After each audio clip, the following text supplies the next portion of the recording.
Hai teman-teman, perkenalkan nama saya Rosano Lumban Gaul NPM 2001010089. Saya dari program studi pendidikan guru sekolah dasar Fakultas Keguruan dan Ilmu Pendidikan. Video kali ini yaitu video tugas IPA kelas tinggi. Nah, video saya kali ini yaitu tentang sistem reproduksi pada tumbuhan, yang dimana sistem reproduksi pada tumbuhan ini ada dua macam, yaitu sistem reproduksi secara generatif atau kawin dan sistem reproduksi secara vegetatif atau tidak kawin. Yang pertama, saya akan membahas tentang reproduksi secara generatif atau kawin. Reproduksi secara generatif yang cara perkembangbiakan tumbuhan yang bisa dilakukan oleh tumbuhan itu sendiri dan dengan cara yang alami. Reproduksi generatif diawali oleh peluburan sel gamet jantan dan gamet betina.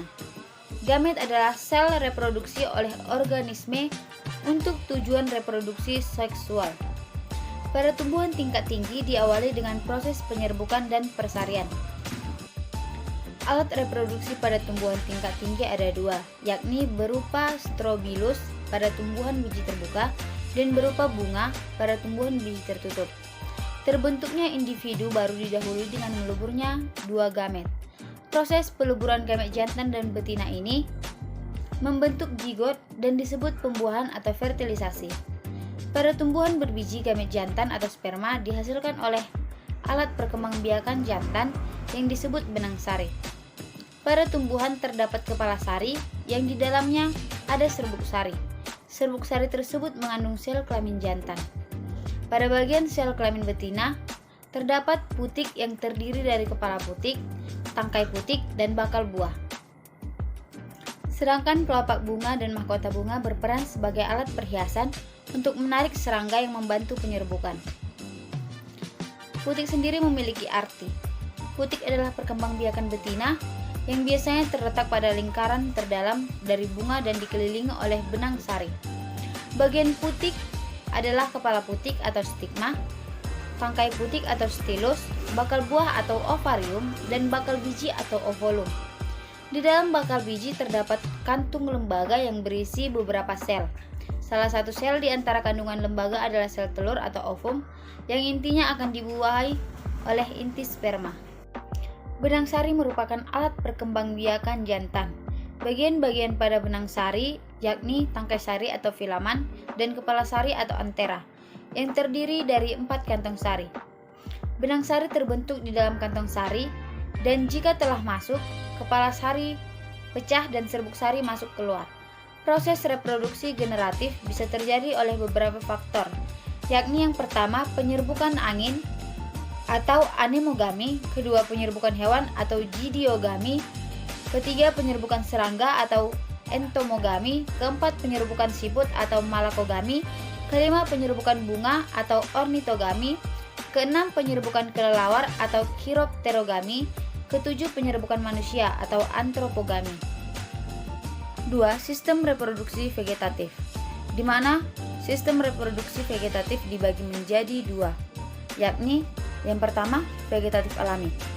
Pada sistem tersebut, bagaimana sistem reproduksi tumbuhan tidak terkawin? Biasanya akan berkembang biak dengan bagian dari tumbuhan tertentu. Adapun beberapa cara reproduksi vegetatif alami. A. Dengan membelah diri, contohnya spirulina. B. Dengan tunas biasa, contohnya pisang, bambu, palem. C. Dengan tunas adventif, contohnya pada daun dan cocor bebek. D. Dengan akar rimpang atau batang yang tumbuh mendatar ke dalam, contohnya lengkuas, jahe. E. Dengan umbi batang atau batang yang membengkak, contohnya kentang dan ubi jalar. F. Dengan umbi akar atau akar yang membengkak, contohnya dahlia atau ketela pohon. G. Dengan umbi lapis atau modifikasi batang dan daun yang berlapis, contohnya bunga bakung dan bawang merah. H. Dengan geragi atau batang yang tumbuh menjalar di atas permukaan tanah, contohnya stroberi. 2. Vegetatif buatan. Vegetatif buatan merupakan perkembangbiakan yang terjadi karena ada campur tangan manusia. Ada beberapa cara vegetatif buatan, yakni A. dengan stek, contohnya melati dan ketela pohon. B. dengan mencangkok, contohnya jeruk, jambu biji, dan mangga. C. dengan merunduk, contohnya alamanda. D. dengan menempel atau memakai tunas, contohnya jeruk siam. E. dengan menyambung, yakni menyambung batang pokok agar kuat dengan batang tanaman lain sejenis.